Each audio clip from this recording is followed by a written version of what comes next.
Dr. McCary, how many, let me start with this. What's the budget at CDC? Do you happen to know that?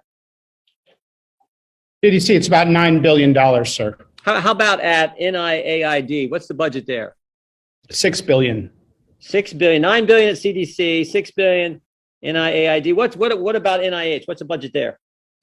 Between 42 and 43 billion. 42 and 43. So I do the quick math. That's like 58 billion dollars. That's annual, right? Annual. Okay. And you know how many people work at CDC? CDC and NIH together, about 30,000 people. 30,000. What about if you add in NIAID? Do you know how many that is? Or they're part of NIH as well, right? So 30. What was that number? That's right. That's right. 31,000 people between CDC and NIH. 31,000 people spending $58 billion a year. Why hasn't our government done a study on natural immunity? If I can be honest, Representative Jordan, I don't think they want to know the answer. It would undermine the indiscriminate vaccination policy for every single human being, including extremely low risk people. So how many Americans have got COVID since we've had this virus? Do you know?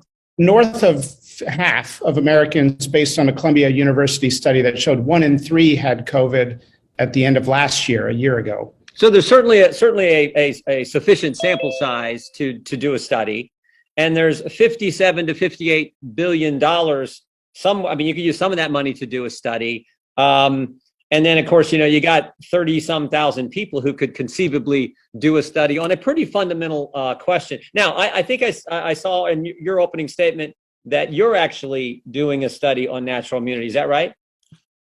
That's right. With private funding, Johns Hopkins, my research team is doing a study.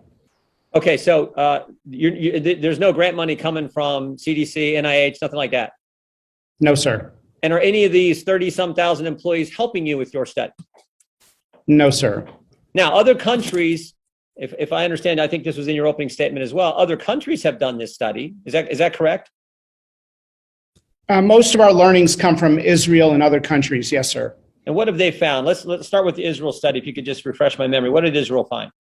The Israel study is the largest study done worldwide, and it found that natural immunity adjusted for age and comorbidity is 27 times more effective than vaccinated immunity. And they just put out on December 5th another study, follow-up study, again affirming similar results, that natural immunity is stronger than vaccinated immunity.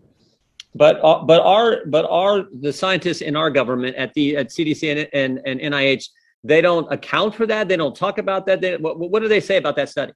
They never talk about it unless asked, but I would say that they are doing worse than being absent on the topic.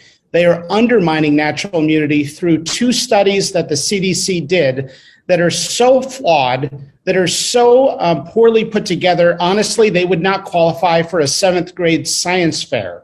The results cannot be derived from the data.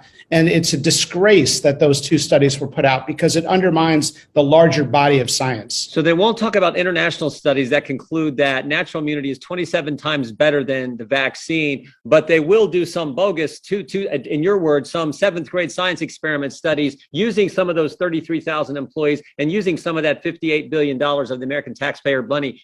They will do that. That's right. Is that fair? That's fair. I will say their intention is noble, but just very paternalistic. That is, they believe, and from private conversations, that if they acknowledge natural immunity, some people may avoid vaccination and think, I'll just get the infection. We don't want people to do that, but we can be honest with the data and encourage vaccination at the same time. I think the American people, particularly the ones paying, this is their money, they expect honesty and transparency from our government. They don't expect to be deceived.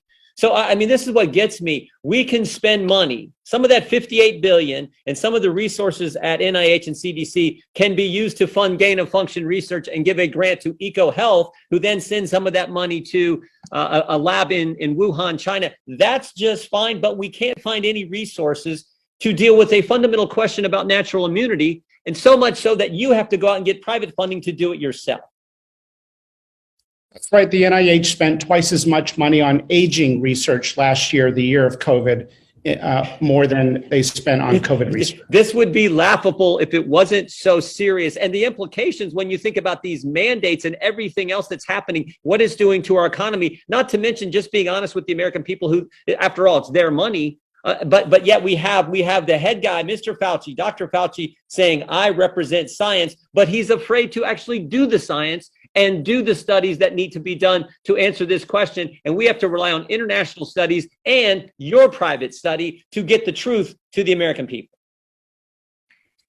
We've subjected 72 million children to intense restrictions for 2 years, yet we don't have the most basic research. We've never had an NIH funded study on masks in kids, and we've never had any information revealed by the CDC on whether or not any healthy child has died of Doctor, COVID.